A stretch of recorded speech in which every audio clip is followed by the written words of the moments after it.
All right, great. Well, so we'll just dive right in. We're really excited to welcome Ari and Scott from Missing Pieces. Aina and I had the pleasure of hanging out with them and meeting them at the Future Storytelling Summit a couple weeks ago, and are very familiar with their work, and we've been dying to bring them in to talk about some of the innovative projects that they've been working on, and we finally got them here. So just to tell you a little bit about Missing Pieces, it's a Brooklyn-based creative production company inspired by the limitless potential of technology, storytelling, and the web.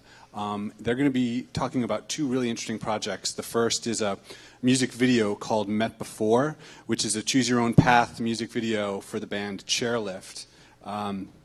Was directed by Jordan Fish, and Jordan has described it as wide-form storytelling. So we're really looking forward to learning more about that. And then we'll also be learning about a new project called The Present.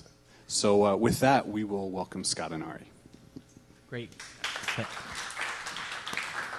So I'm going to start, and then Scott's going to take it with The Present. So I think we got a good description of who we are. We've been around since 2005. We are a team of strategists and filmmakers that are really obsessed with this idea of the limitless potential of the web and trying to figure out how to tell stories in new ways. And today we function much like a production company would. We're about to announce a roster of directors. It's an exciting time for us. So I'm excited to be here and share these two projects with you. So as we mentioned, we're going to talk about Chairlift and The Present. But before we dive in, I want to talk about this concept of the audience of one, which is a really important concept that we stumble or thought a lot about in the early days of Missing Pieces and has sort of crystallized throughout the years. And so back in 2005, we saw this opportunity for a new kind of immersive filmmaking experience when the video iPod came out. And so let's talk about this idea of the audience of one. We all know, mobile phones, iPads, laptops, they've really changed the way that we watch and enjoy content. And just think about how different it feels to have that experience, the single viewer experience, what we call the audience of one. It's very intimate, it's focused, but you also have constant choice. And we looked back at this idea of how people have experienced content in the past. And so we see in 1895, when the theater comes in, it's the experience of them, what we call them, and it's you in a theater of strangers. And that's gone on till the present. And then from 1940 or so on, you have the family room, which is us, a couple of people watching. And then from 2005 to the present, we have the audience of one, which is this idea of you experiencing this by yourself. But when we thought about, when the video iPod came out, it was actually Scott pointed this out, which it wasn't the first time that a single viewer device had been invented. Actually, a year before the theater, the kinetoscope had been invented, and it was like a lot of technological innovations, it was first used for porn. It was like a peep show thing. And it didn't catch on beyond the kind of parlor thing. But with the iPod, we really felt like this was, I remember very clearly this moment of really feeling like there's a new thing coming. And it really represented the most widespread, high-quality video experience designed for a single viewer. And so from that, Scott and I created Cool Hunting Video, which was very innovative at the time. And it was, again, conceived for the medium, and it was thinking about the experience of watching it on the small screen and in a very immersive way with headphones. And it was designed, we made a lot of, we made hundreds of these pieces, but we thought a lot about how we made them. And, it was designed to be the length of a pop song. It was made by filmmakers, not videographers, one of my least favorite terms ever. It was showing real people. It became essential viewing. Essentially it did the thing that we hoped it would do, not just for the company, but we proved this idea of the audience of one to ourselves and to a lot of people. And it sort of became, the Cool Hunting format lives on to this day, both in that site and beyond that, in terms of seeing a lot of publishers and brands use this kind of short form docu-verite format that at the time only a few of us were experimenting with. And so I get really excited about this idea. And I'm always trying to look for other places where we can bring this kind of innovation, right? And so let's look at this. This is the first music video on MTV. Does anyone remember what it is?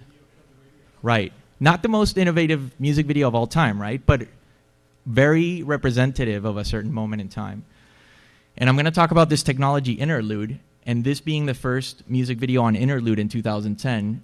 And this guy, his name is Yoni Block. He's an Israeli pop star. He'll tell you that as soon as you meet him. He's a rock star in Israel. And he's a very charming guy, and he really wanted to figure out how to tell stories in a new way for himself, really, for his band.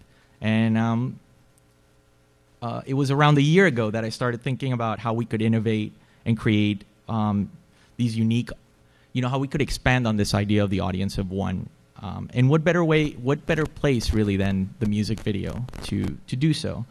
And so what we have here is these two moments in time, and what Yoni did was he figured out a technology that we're going to talk about called Interlude, which is what we ended up using on this Chairlift music video.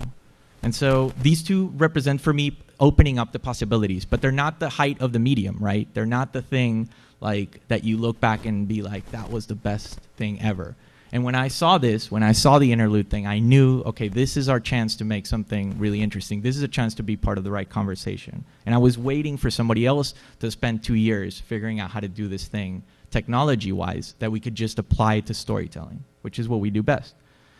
And also think about the music video as in the 80s, as how experimental it was. I always think about this. It was how directors were using the medium and then applying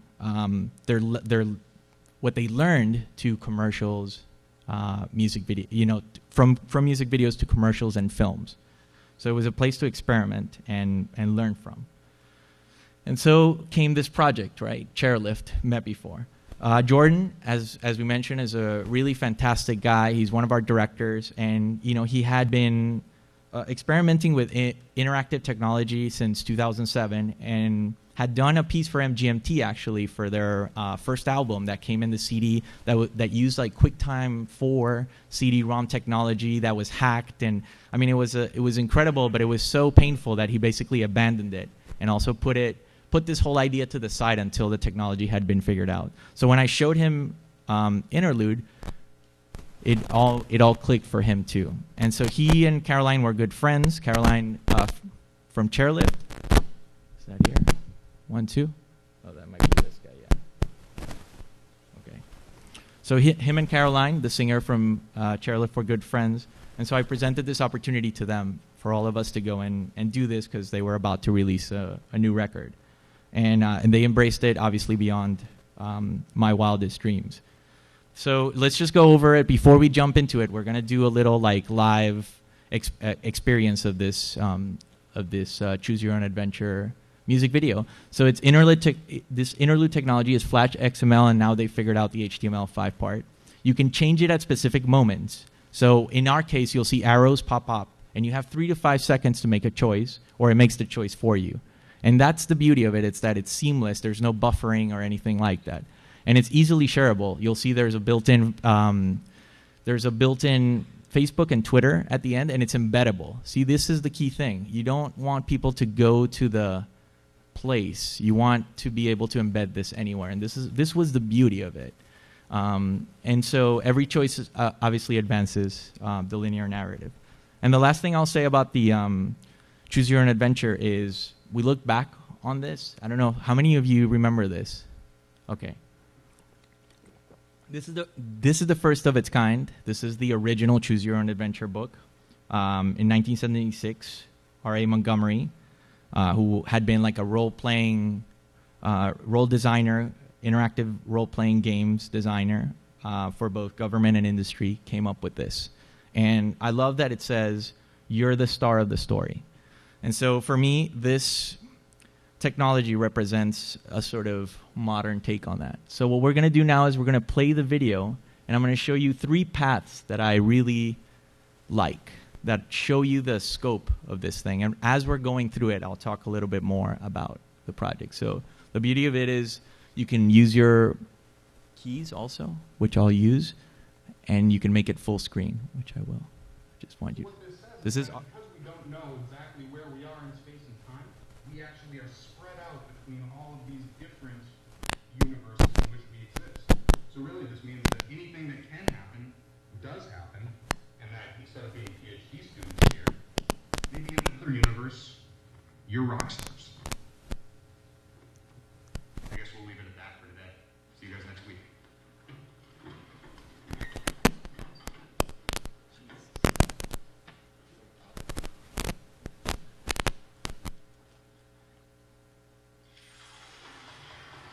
So we choose to follow him. Sounds terrible. Huh? Sounds really bad, guys. Let me see if we can get a better sound. I mean, it might be this cable.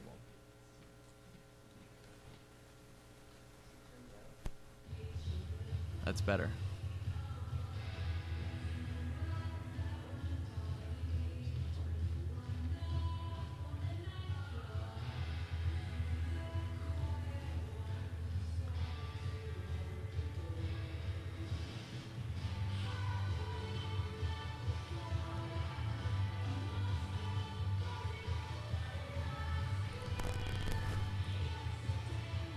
I want to follow the group. I don't want to go this way.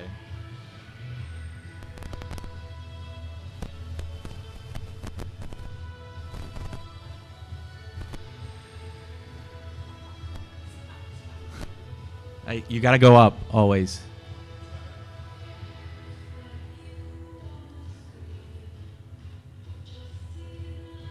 So obviously here the video takes on a more abstract path.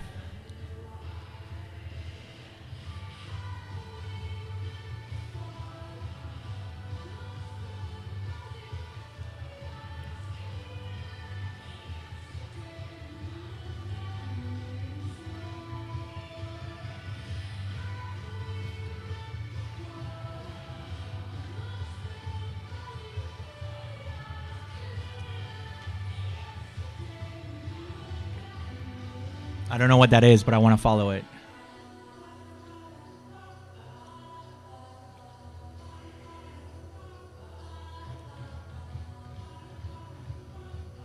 So we've obviously gone really deep into abstraction, and the video kind of from here on out becomes just fun. You know, there's no narrative per se, just trip.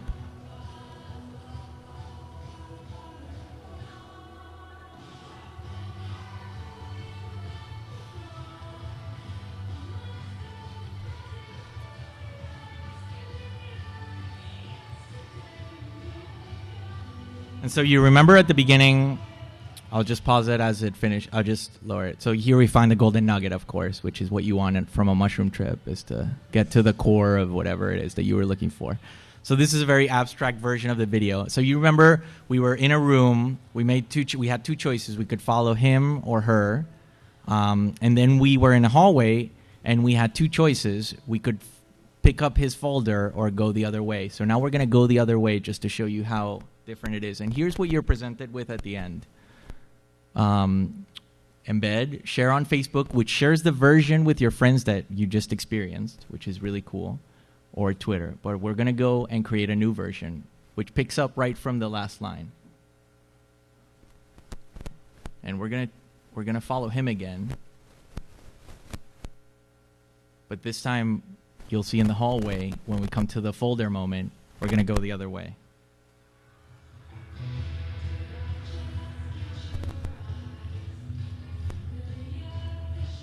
So the last time we picked up the folder, this time we're going to say no. We're going to go this way.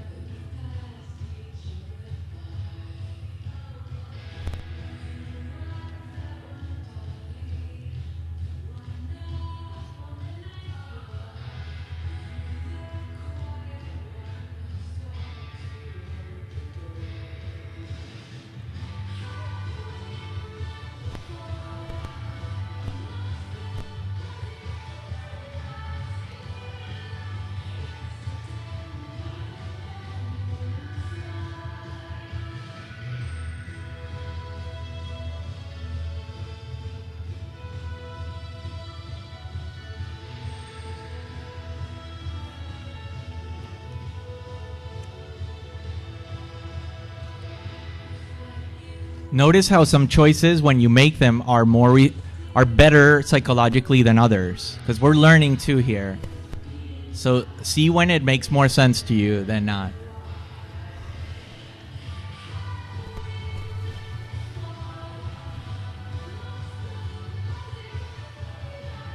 So this version for me feels very much like a music video. It's like a straightforward cut. Like if you if you outputted this version, you could play it on MTV.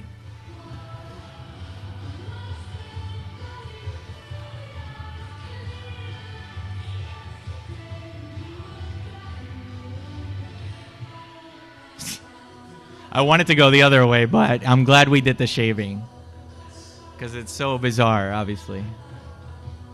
But in a parallel universe, you go to the experiments and discover deja vu. In this universe, you just shave. But this is the beauty of it. I can't even remember what happens this way. Oh, great. We discovered deja vu anyway. Great.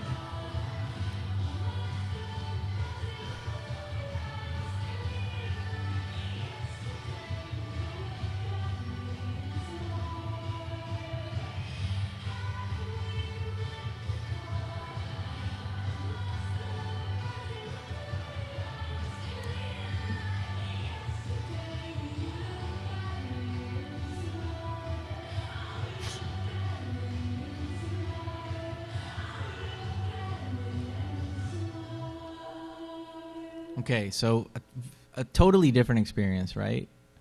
One more time, and we're going to go follow the girl this time, just to show you. You'll get a good sense of the three worlds. So now we want to follow her.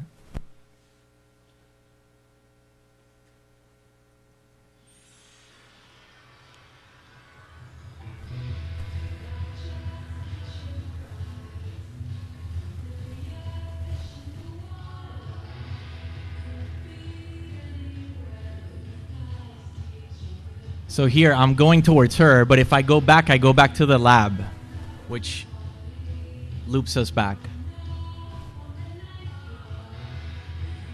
And I'm intrigued, so I want to follow the bee.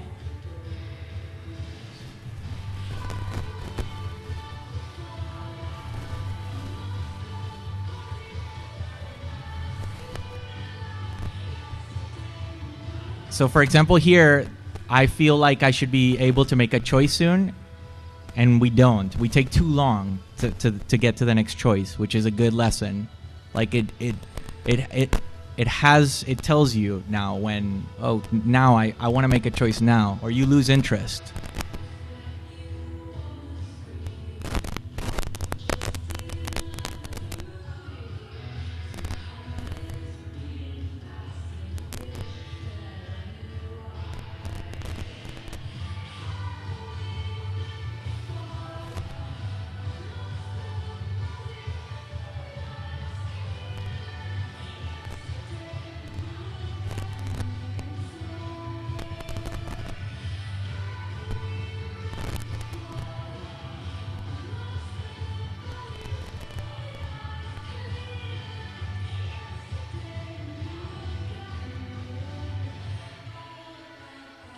And you can start to feel how many possibilities within the worlds exist, because we're only going through one path of each world, essentially, here. And think about, marketing-wise, what this means for not only a music video, which is a commercial for a song, and how many times you'd want to play this, but also for like an immersive branded content experience or something like that, or a film.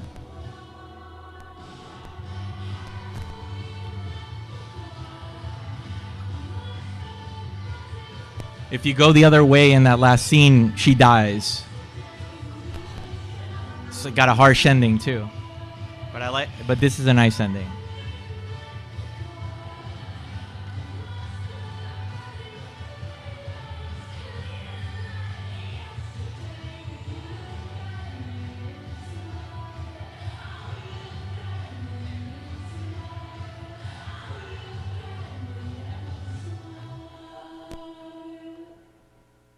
Cool.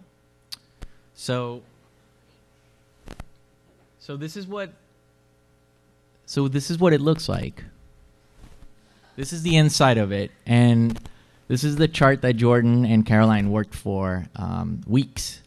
And so what you have here is the length, the time of each scene in each moment of the song, and then you have the 10 different endings, 10 or 11 endings, I believe, and each color represents a different world. So the top is the lab, and then you have the outdoors, the green, and then the lab is this kind of in the middle, and then you have the bees, which is this orange color. And then this back here, this last thing is you go back, there's a way from the bees to go back to a PowerPoint presentation back in the lab about the learnings of whatever it is that you learned from the bees, which is a lot of fun. No, I don't think any music video has ended with a PowerPoint presentation, really.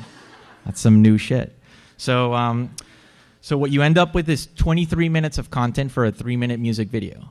So there's literally like, you get to this permutations, right, of what this thing could be. And I have this framed in our office. I promised Jordan I would frame it. And this is like his final version. You can see all the craziness from like having to deliver and everything. So this is what interlude looks like inside. This is what the interlude technology looks like inside. So it's just a more organized version of it, but you have to kind of name each scene. And you can imagine editing for those of you who are filmmakers or editors or understand how complex this gets in terms of like, you're not really able to see the process until you actually put it through the interlude software, and then you can kind of see if it's working or not. And you saw how some stuff really works well when you make the choice and you understand that choice has affected the narrative versus just some choice that you make and then you're not sure what has happened after that. Yes, and in fact, I feel like this was a. Let me see if this helps.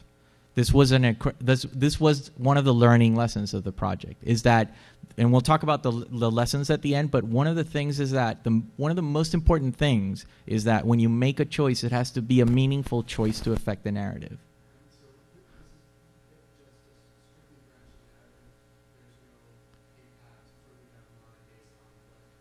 No.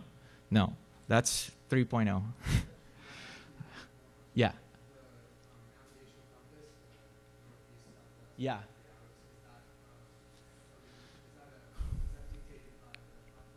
Interestingly enough, this is an idea that Jordan brought to it. You can essentially put overlay anything on it, and if you watch Yoni's video and a lot of the early stuff, and it's still some of the stuff they're doing, it's very kitschy or very obvious in the sense of, follow the girl or follow the guy. It actually says, like, it had like text. A lot of the stuff has text, and Jordan felt really strong, and this was kind of a battle with them because they really felt like without text, people are just going to get lost. It's a bunch of arrows. But I think Jordan understood something about gaming, which Scott will talk about a little bit about in his segment, and it's just people understand the dynamic of left, right, up, down, and he went for that, and it works. I think it works. This thing. Okay. So what happened is this thing got a lot of attention, the right kind of attention, and but my favorite thing, we weren't really expecting this much love for it, but my favorite thing was the conversation that was happening on Twitter, which was people trying to piece together the world, because the world does seem infinite. Like, I've revealed to you how much there really is, but when you're playing it and you play it again and you go in a whole nother path, you suddenly realize, holy shit, how long does this goes on? Forever. People think it's huge, and it is to a certain degree, because you can play it at least 3 times, 4 times, 5 times, 6 times, which a lot of people do. I'll talk about the numbers in a second. But if you could just see some of these, music television is becoming less relevant medium every day. I haven't seen that part yet. Nice shout out to the bee waggle dance. How did everyone else fare with the chair lifted video? We ended off our tits on mushrooms. Like, people are trying to piece together, and in all kinds of languages, and music videos are interactive music videos are the future. So it's a world that seems to go on forever, and it gives you the illusion of infinite, the illusion that it is huge, bigger than it really is. And it's a true example of this idea of storytelling technology and the web, what we call the limitless potential of the web. So some lessons. So it should be seamless. We talk about this, like you saw, we streamed it off the internet just now. There's never, I mean, I've played this thing many times. I've showcased it. I have friends that have played it. There's never been, it never breaks, this thing. It's amazing. It's this idea, Jordan calls it the unified focused experience. It's again, it's simple, intuitive interface to navigate the complexities, which is where Jordan won that battle of no text. He also likes this idea of the lava lamp, which I share with him, which is even if you don't make a choice, because it's going to make a choice for you, it should be interesting enough. And the story has to be interesting. It has to be engaging, compelling, romantic in this case. You know, there has to be stakes. You know, life, death, love. It's like any other great story. And this is something that a lot of these miss. If you go back to some of the interlude projects that have happened. And beyond interlude, a lot of it is it's very it's not about the story. It's about the technology, and it's about the gimmicky. It feels gimmicky, and this one for me doesn't feel gimmicky. And again, I can't express enough. Like, the most important thing is that the choices have to have a meaningful impact on the story. And I say we did it like 80%, you know, in this first try, which was an experiment to begin with.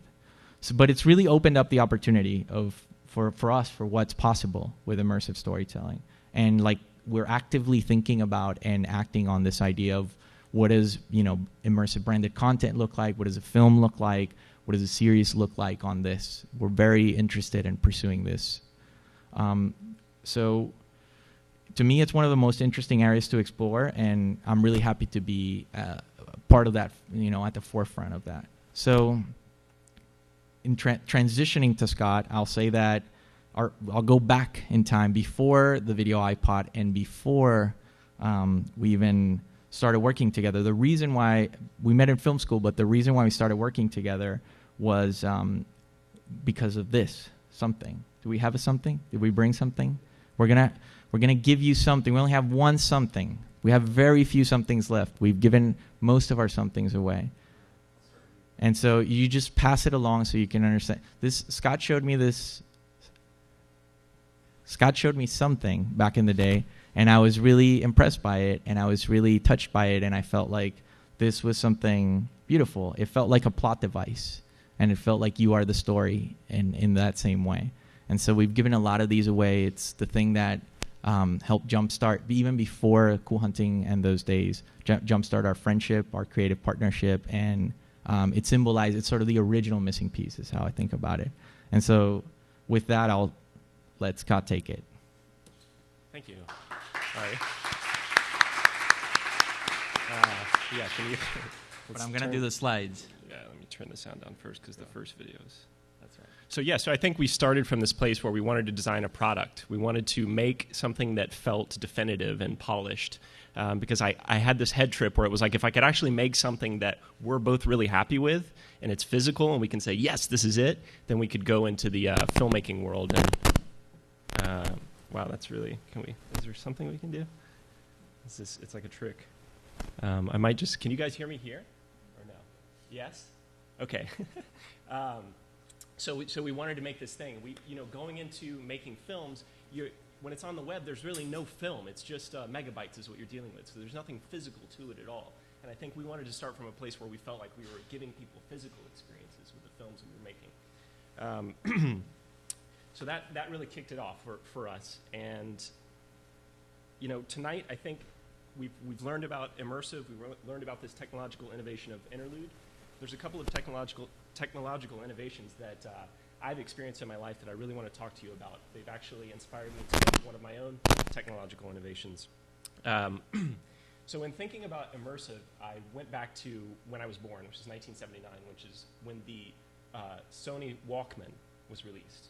And they actually, in their marketing materials, said, this is portable stereo. You can take it anywhere. So finally, for the first time, you could listen to your favorite album just riding a motorcycle. It was immersive. It was a new experience. And looking at my youth, I started thinking to myself, how have I been changed? And what have I seen that's changed the way I thought about what it means to be part of an immersive entertainment experience? And the first part of that is the Nintendo Entertainment System was released in 1985. This is when I'm about 6 years old. And it was innovative in and of itself, for sure. But the true innovation of what happened with the NES happened actually in 1988. There was a video game released called The Legend of Zelda. I don't know if anybody in this room ever played this video game. Yes, okay. There's a really good reason why this video game is amazing to me, and I want to let you know about it, but I actually found out about it in the Nintendo Power. I don't know if anybody else had that as well. So I was into this. This was a world that I felt like I was going into, and I saw this picture for the first time in the first issue of Nintendo Power magazine, 1988. It says, "How do you enter another world?" Now, the innovation here is not just that the cartridge was gold. The true innovation of The Legend of Zelda is that it was the first game in video game history where you could save your progress. Okay, so this changed everything. Inside of the actual 8-bit chip, you had a little battery. It's that little guy right there. And what you would do is you would hold reset and turn the power off, and you could go back to exactly where you were. So you can imagine you could play for 6 hours, 7 hours, save it, and then come back. So things changed for me. I was like, this is how all video games should be. This is how all entertainment experiences should be. And these guys in Japan, they really knew what they were doing. If you look really closely, it's a little hard to see here, but it says, "Experience the challenge of endless adventure." So I think they definitely knew what they were up to. Oh, we're out of water. Thanks. I'm getting a little dusty. Thank you. So yeah, so these guys really knew what they were up to. Yeah, thanks, Ari. I think I can get the... and okay, so that was a big deal. You could save the game. Amazing. And it was a while before I saw a technological innovation of that magnitude to hit, and it actually came to me in 1997. I was in high school, and in my region there was a lot of magnet schools, so you'd have like an arts magnet. Most of them were like sports magnet schools. Well, I had one of the first video magnet schools in the region, and it was called VHS, lucky enough. I didn't realize that when I was in the school until a couple years later. I was like, I went to VHS high school? What? And what I did there from 1995 to 1997 was edit deck to deck. This was analog. These were the super VHSs, if anybody remembers them. You'd have to put a tape in, you push play on this one, on that one, and then you record. Now, the thing about analog is that you can't mess up. There's no way out of messing up. Once you break something, once the edit's going along, you're screwed. You have to start over at the beginning, so you have to be really, really good at this, okay? And then out of nowhere, my school buys one of the first nonlinear, non-destructive digital video editing systems that was available. It was called Avid Cinema. And I got to tell you, I could not believe my eyes. This was a major, major shift in the way that I thought about what entertainment was, what it could be. And the first night we got it, I popped in a VHS tape, and I recorded it to the computer. I don't know if that sounds crazy, right? I don't know. At one point, that was like, what? You're doing, huh? So I turned basically light and sound and the raw footage of a VHS tape into digital information, ones and zeros, non-destructive. I could do anything I wanted to. I could pull it apart, I could shut it down, I could cut it in half, I could make mistakes for fun. I could save my progress anywhere and come back right in the same moment. So what you're looking at this is really my life. I've been looking at this thing for 15 years. I haven't stopped working with this. This is the timeline of this is Final Cut Pro, but this is just an editing system. And that's what I work with. You've got these clips, you expand them, you contract them, speed them up, slow them down, put them in different orders, and next thing you know, you got a video that somebody's kind of blown away by. It's a good feeling. It's a very satisfying profession. But back to the video iPod, I mean, Ari and I were sort of totally uniquely suited to take this on, with thinking about how you could be immersed in an experience like a video game and how you could be immersed in cinema in a film and kind of merging those things into this one solo experience. So that's where Missing Pieces got together. We started making things happen, and my life started to feel like a game itself. This is just some quick clips of things that we've done over the years. I think I lost count at the amount of films I had made at around 250. We just love this process.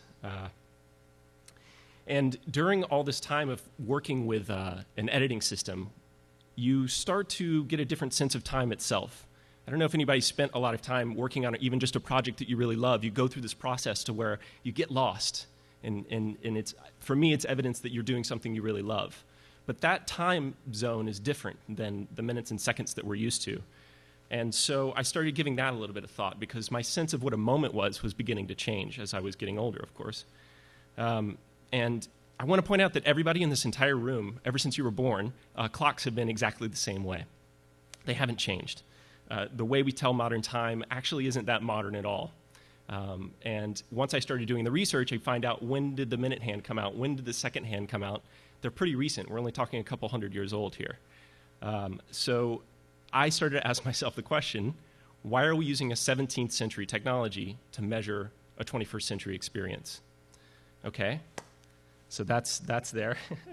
And I started thinking to myself, you know what, I want to get back to the design roots of Missing Pieces. I want to make a product, but I didn't want to make a product that made people think about objects. I wanted to make a product that helped people think about time differently. So exactly 1 year ago, I made my first Kickstarter campaign. And everybody knows, I don't know if anybody doesn't know what Kickstarter is at this point in the room. No, yes, okay, it's that big, great. Well, last year, I put out this video about how I thought I could change time and about what it means to live in the present. So let me push that up. Yeah, this one actually does have sound. So I'll go ahead and play this video. It's 2.5 minutes, really short, but to give you a good idea of like what I wanted to do. I don't know how you feel about it, but my experience of life is one that I feel like so much happens so fast that it's impossible to keep track of it. And I went through this process for the longest time where I would only be able to enjoy my life 6 to 8 months after the fact of something happening. I would think back and realize, wow, that was such an amazing moment. I loved that. It's hard for us to accept how incredible life is in the moment. So I've given this a lot of thought, and I bring it up with friends, and it turns out, of course, that I'm not alone in this, and that so many other people have the same exact feeling that time is moving in such a way that they're not really so sure what the value of a week is, or even a month. And they'll say things like, I can't believe this week has gone by so fast, or I can't believe it's already September. How can you live in the moment when the moment changes every second? I think we deserve at least a different option, a different scale of time that is a little bit more like life. I feel this pull to explore and try to identify some way of using technology that helps us slow down. So what I've been working on this year is developing an annual clock. And what I mean by an annual clock is that it actually takes an entire year for the clock to complete a single cycle. The clock face has been designed to represent the changes in seasons using subtle shifts in color. Starting at the top, we have the winter solstice, marked by pure white. As winter gives way to spring, we approach pure green, the spring equinox. As time passes, spring gives way to summer, represented by pure yellow. As the season changes, the clock hand eases into the autumn equinox, represented by red. And as the year closes, we return, of course, to the winter solstice. It would be impossible to actually look at the clock and see it change in the same way that you can't look at summer and see it change, but you know that it will. And as the months pass, I think something really exciting is going to happen when you notice that the hand has moved. And I think that the purely meditative simplicity of that is going to have a powerful effect on the way you understand the present.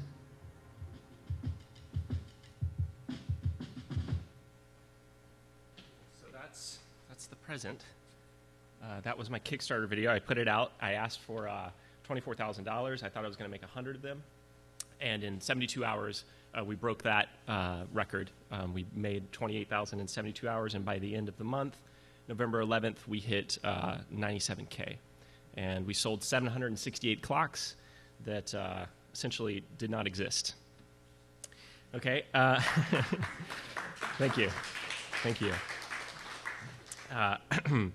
So I've spent, obviously, the last year making actually a limited edition. There's 2,000 of them. I have one of the prototypes with me, which I'm excited to share with you. But before I do, I just wanted to invite you to think about how we think about time. I've been talking to a lot of people about it over the past year, and there does seem to be a consensus. Either we feel like we're running out of it, we can't get enough of it, or if we're lucky, we kill it. I believe that it becomes more and more difficult to value time as we age because we don't have a clear contrast to the modern method of time measurement that we currently obey. To put it as clearly as possible, I believe that value is much more easily defined through contrast. We know a diamond is beautiful because we also know what coal is. But when it comes to time, where is the counterpoint? So I think it's this, and I've been living with it for the past year. This is the original prototype. It doesn't have any glass on it. It's actually close to September 22nd there when this picture was taken. But I think something has happened to me since I've been living with this, and I've been trying to understand the year. What's happened to me is that now I can see for the first time what the shape of a year actually is. It's not just some arbitrary line of calendars or months or weeks. I actually get a sense of how long a year is and what to expect of myself in a year. So this is a very new relationship I'm building with time, and I'm really, really excited about other people getting a hold of this. The 768 people that bought this clock already, I think they like the design, they want to support an artist. Kickstarter was kind of new at that time. Maybe they just wanted to be a part of a new project. But I think what will wind up happening is that 6 months after these people had this clock, I think it is going to change the way that they think about time. I think it is going to make them live more deeply, love more deeply, and to be challenged by time, to be challenged to make better work, to make more immersive work. And I should bring out the clock at this time. This is it here. It was all made in New York, except for a couple things in Virginia. I made sure that the whole thing was made in America. And as you can see, it's kind of turned out nice. This part is going to be a little bit slimmer. This is like one of the last prototypes. But I wanted to turn it on because the technological innovation that I've been leading up to isn't just this clock. It's the fact that when you pop the batteries in, a custom designed movement. It's the only thing that's not American made is a German movement in the back of it, which actually knows what the day of the year is. Okay, so it's going to take us to the present. I just turned it on, and I think what's going to happen is going to be one full sweep. It's going to hold for 1 minute, and it's going to find today. So that's the innovation. It really puts you into the present. We want to remind you that you are part of time. So I hope this isn't a fault. We're just going to leave it right here. And as it's going, it takes a little bit of time. It moves a little slow. But I've had the pleasure of making a video series every full moon since this thing got funded. And I'm going to show you just a quick 2-minute video of last week's update. I've been telling people, as it's going, here's where we are. This is what's happening. Here's the complications. Here's what's exciting about it. And this one is actually called TikTok. So while that's going around, one last video, and then that should be all.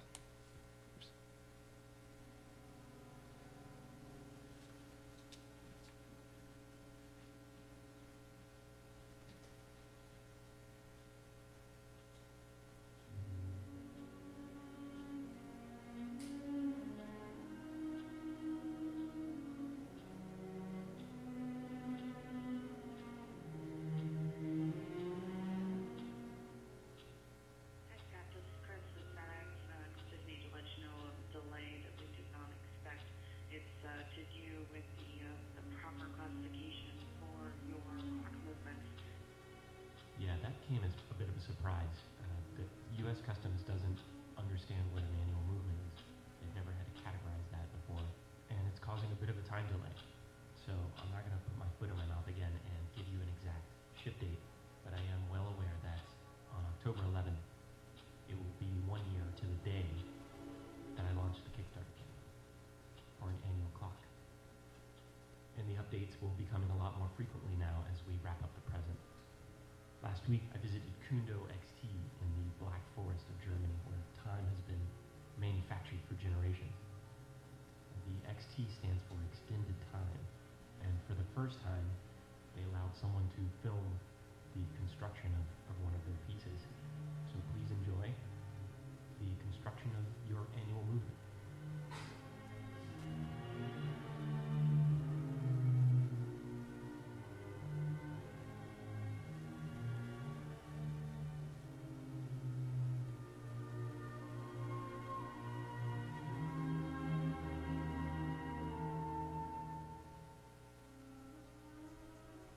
As you can see, every single unit is handcrafted, programmed, and what you're seeing there is the small yellow battery that holds the memory of the present.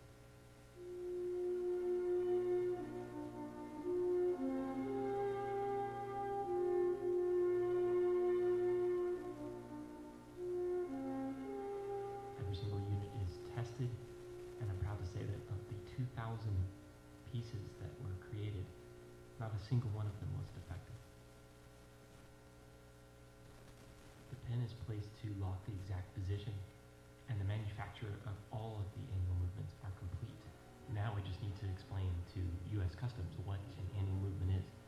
When I got back from Germany, I received a sample of the die cut, and the register in the center of the die cut was not completely on center. To me, it looks just a slightly off center, off to the left. I mean, it's just not perfect. So I visited the factory to make sure that it registered right in the middle.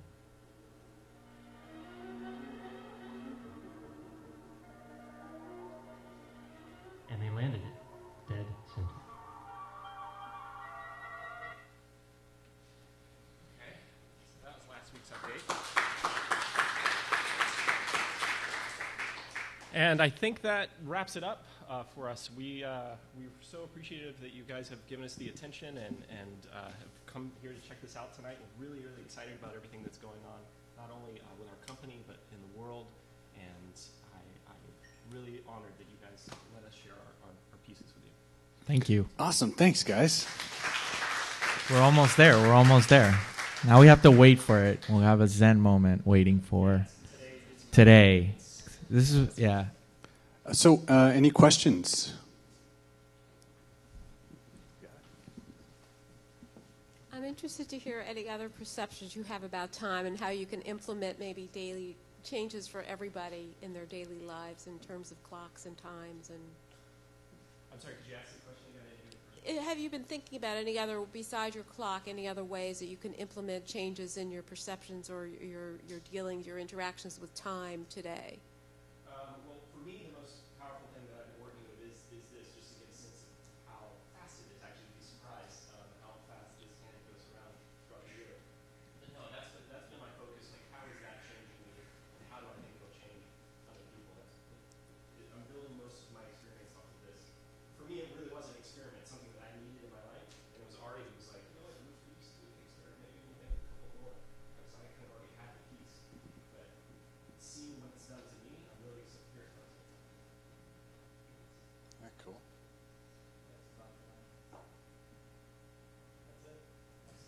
Awesome.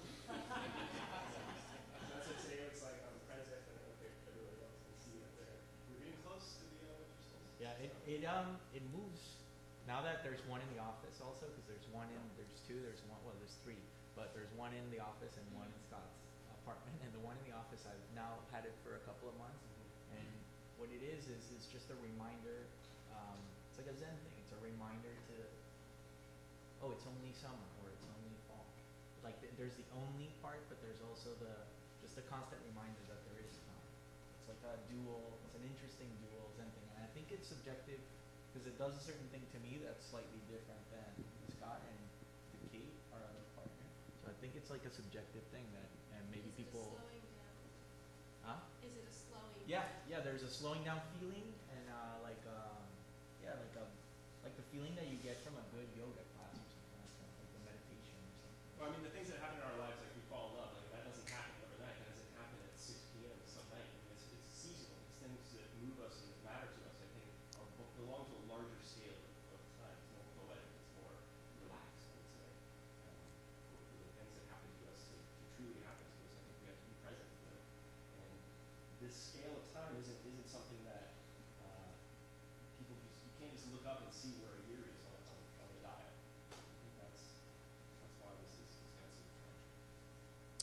So I'm just curious as to what else you guys are working on, or sort of other sort of narratives that you guys are churning out. Yeah, I mean, there's a variety of, at any given point, there's a variety of, everyone can hear me, right? Yeah.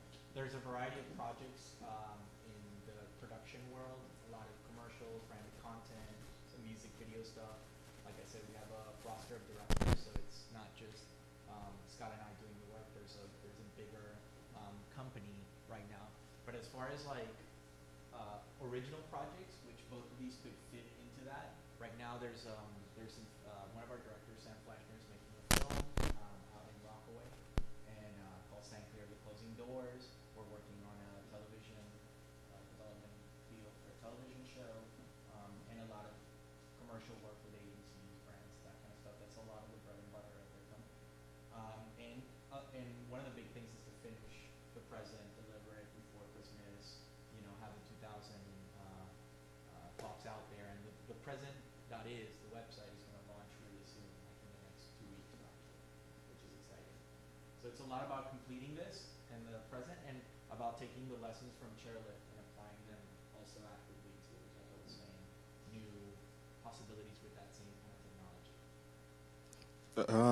So kind of centering around time, I guess personal time, and then also, I guess you say you work with, clients. So, yeah, as an independent or smaller organization working with clients and kind of production and trying out new ways of telling stories and stuff, do you have any learnings about working with people who aren't who don't have time and really are looking at the watch, and like you have your production schedule says this, and versus moving in this direction where time is a little bit more abstract? Yeah, I think from what you've seen, hopefully you've gotten that sense, but we've hopefully created a company where both things can exist, where Scott can go and make this idea happen to its fullest potential and experiment with this and put it out as a product, and at the same time we can run productions and make things happen on a in the way that professionals would. So as far as like particular lessons, I don't know. We deal with a lot of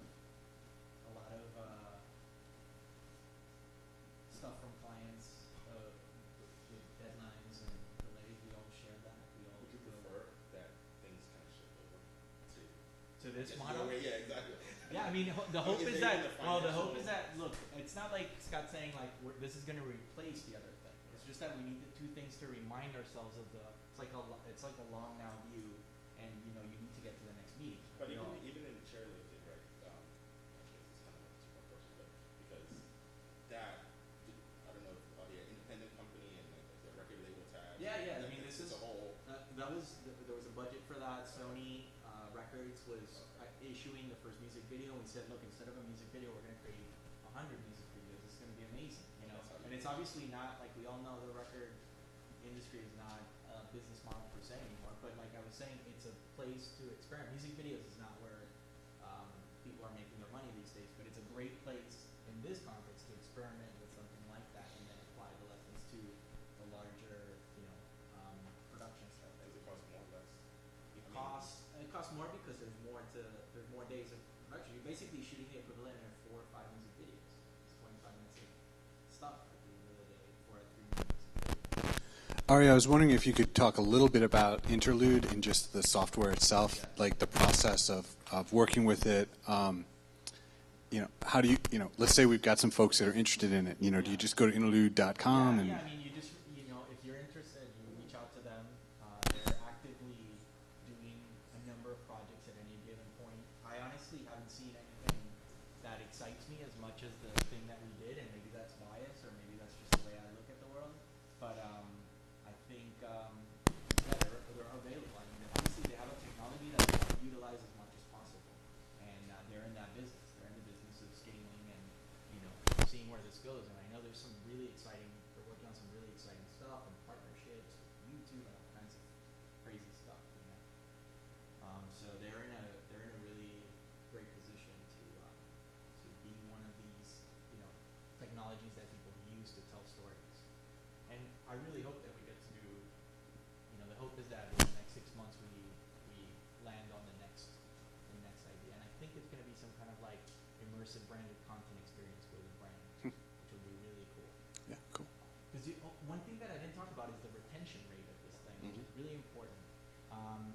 average interlude video, the retention rate is 5 to 10 times higher than a traditional video. It destroys passive video because people want to revisit it again. Our video, which is not the most successful interlude video, has a retention rate of like 180%, which means that people are watching it 2 to 3 times on average. But if you look at it's gotten over 500,000 uniques. And if you look at there's a top tier number of people, I mean, the like 40, 50,000 number that have played this thing, have spent like 30 minutes on average on this thing, which is crazy if you think about it.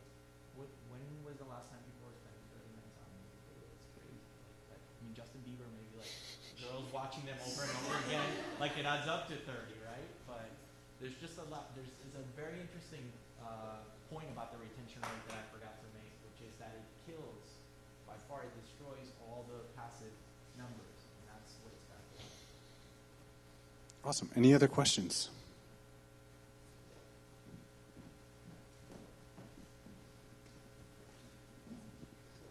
Now I have two, but one is for the clock.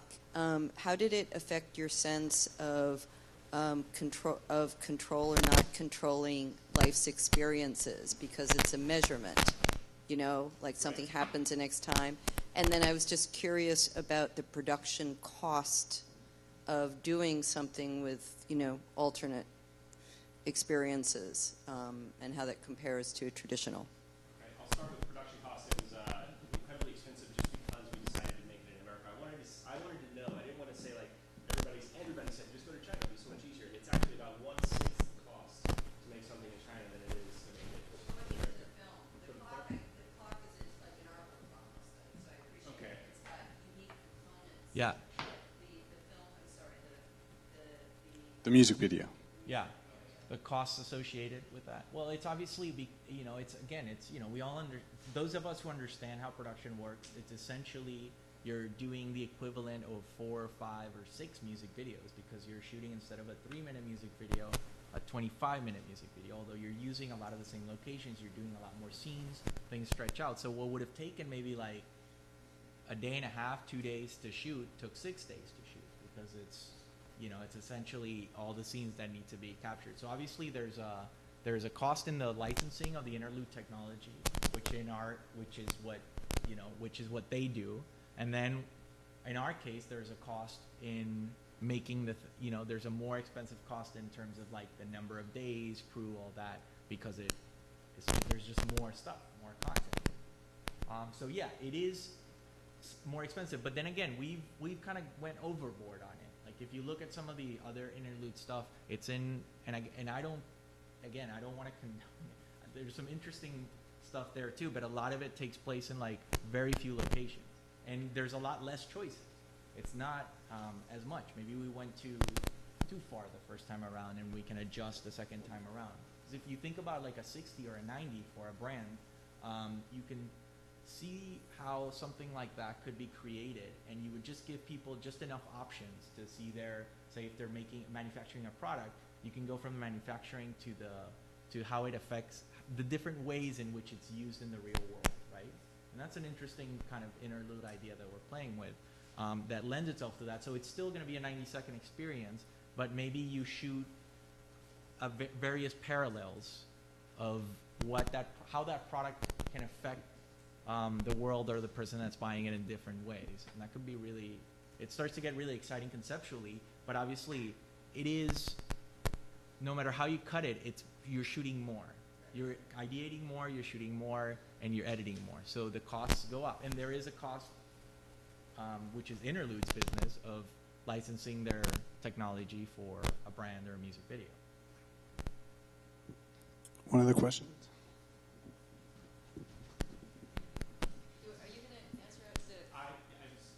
What was the other one? I can't. The question was how has it changed the way I see it? Like the experience of creating, thinking about having a clock that moves at the pace of a year, so that you can't define experience in smaller segments. How does that has that affected your sense of controlling or not controlling experience? Or I mean that may be not at all the way that. But I'm just kind of curious how it affected how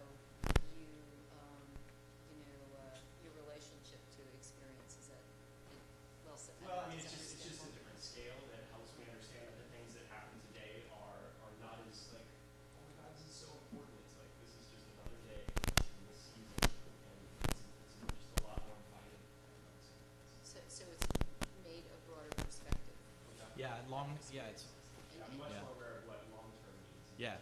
It gives you long-term perspective. That could be one of the side effects of it, or main effects of it, really.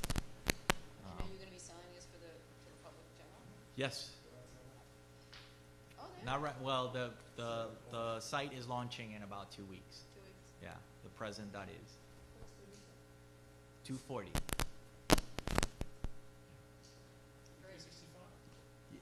Yeah, it came up.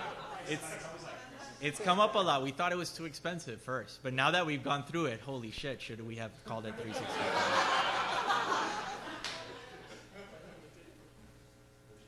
So I have a Prototype out tomorrow. See if anybody. Definitely. The present.is. Yeah. Present is. So maybe this question would require another presentation, so maybe I shouldn't ask it. But do you see feature films moving in this direction, and how quickly? Yeah. So we were just talking about this because there's part of the exploration and part of my conversations with Yoni have been about this. Like, what is long form in this world? And I actually am starting to think that long form is not as long as we think it is, because what matters here is how much time you spend on it, right? So if you have a 30-minute, normally you'd have a 23-minute show on TV, right? Let's say it has 4 characters. In interlude form, that might well be a 7-minute or 8-minute show from start to finish, but you get to experience it through the 4 characters. So the length of it might be a lot shorter. I don't think it holds forever, because you don't want to sit there. I mean, there is the second screen thing, which could be really interesting, and I know they're exploring that as well, which could lend itself. But I don't know if it holds for long. I think we have to redefine what long form means for this technology. And my instinct is that it's in the added photo of the experience and not in the start to finish. So then you can see in the chairlift video, we maybe, because most people play it 2.5 times, all we needed was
series called Emergence. We have our final one coming up in November. It's November 6th. We'll be looking at the Kaltura HTML5 workshop with the guys from Kaltura. Yeah, so they were a sponsor at the hackathon, and it's a great open source HTML5 video. So anyone who's looking to do kind of online video should come, because they'll be basically doing like a quick start. It'll be a deeper dive than whatever you guys have participated or saw what we had to offer during the hackathon. For next month, also our final forum of the year, because in December we usually have a party, is Mark Harris. I don't know where he went, but he's going to be presenting some exciting new work that he's doing. And so, two other things. We just got back from Story World in Los Angeles, and there are a bunch of folks that are really looking and are very receptive to pitches for immersive media stories right now. If you have them, one of the biggest challenges we find is like getting the meetings, and so I can introduce you to some folks that are like very receptive to those meetings, and so we can kind of connect the dots. So just email me, talk to me afterwards if you'd like to be introduced to those folks. And lastly, we have a monthly newsletter that goes out called the Immersive Media Dispatch. If you're not signed up, feel free. It's on storycode.org. But also, if you have news, like projects that you're working on, you want us to help promote the stuff you're doing, send us some information, paragraph of text and image, and we'll include it. And don't assume that you're signed up for the newsletter, because the meetups list is different from the immersive video. So if you've never received a monthly newsletter from us, go on the site, storycode.org, and in the top right-hand corner, just sign up for the newsletter. Thank you, guys. Thanks.